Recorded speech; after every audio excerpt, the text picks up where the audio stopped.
Iran যুক্তরাষ্ট্রের বহুল আলোচিত চুক্তি সই হলে নাম হবে ইসলামাবাদ এগ্রিমেন্ট। সূত্রের বরাত দিয়ে এমনটা জানিয়েছে মার্কিন গণমাধ্যম এক্সিওস। প্রথমে ৬০ দিনের একটি সমঝোতা স্মারকে সই করবে উভয় পক্ষ।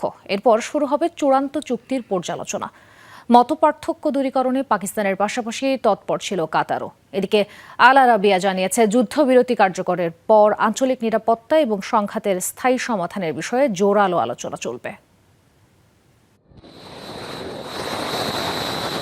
আলোচনায় অচলাবস্থা আর নতুন করে হামলা পাল্টা হামলায় মধ্যপ্রাচ্য যখন আবারও অস্থিতিশীল, সে সময় বইল শান্তির সুবাতাস।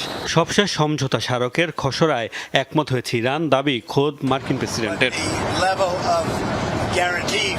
কি আছে এই সমঝোতা স্মারকে? মার্কিন গণমাধ্যম এক্সিওসের এক প্রতিবেদনে বলা হয়, আগের মতোই এবারও চূড়ান্ত চুক্তির আগে কার্যকর হবে ৬০ দিনের যুদ্ধবিরতি। অবিলম্বে খুলবে হরমুজ প্রণালী, থাকবে না টোল, বিনিময়ে তুলে নেওয়া হবে নৌ অবরোধ। চুক্তি কার্যকরে ইরানের আন্তরিকতার উপর নিষেধাজ্ঞা শিথিলের প্রক্রিয়া নির্ভর করবে।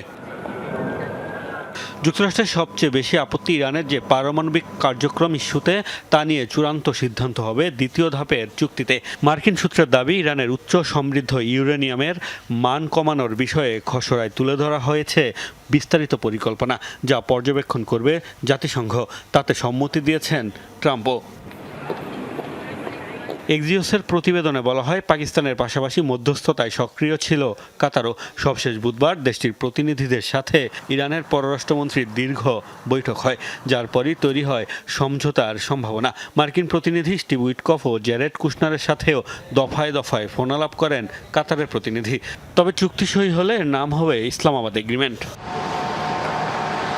এদিকে সৌদি ভিত্তিক সংবাদ মাধ্যম আল আরাবিয়া জানিয়েছে, যুদ্ধবিরতি কার্যকরের পর লেবাননে স্থায়ী শান্তি ও আঞ্চলিক নিরাপত্তা ইস্যুতে আলোচনা চালিয়ে যাবে উভয় পক্ষ। পাশাপাশি চলমান সংঘাতের স্থায়ী রাজনৈতিক সমাধান ও আন্তর্জাতিক সমুদ্র সীমার নিরাপত্তা নিশ্চিতেও অংশীদারদের সাথে করা হবে সমন্বয়। মোস্তফা মাহমুদ, যমুনা নিউজ।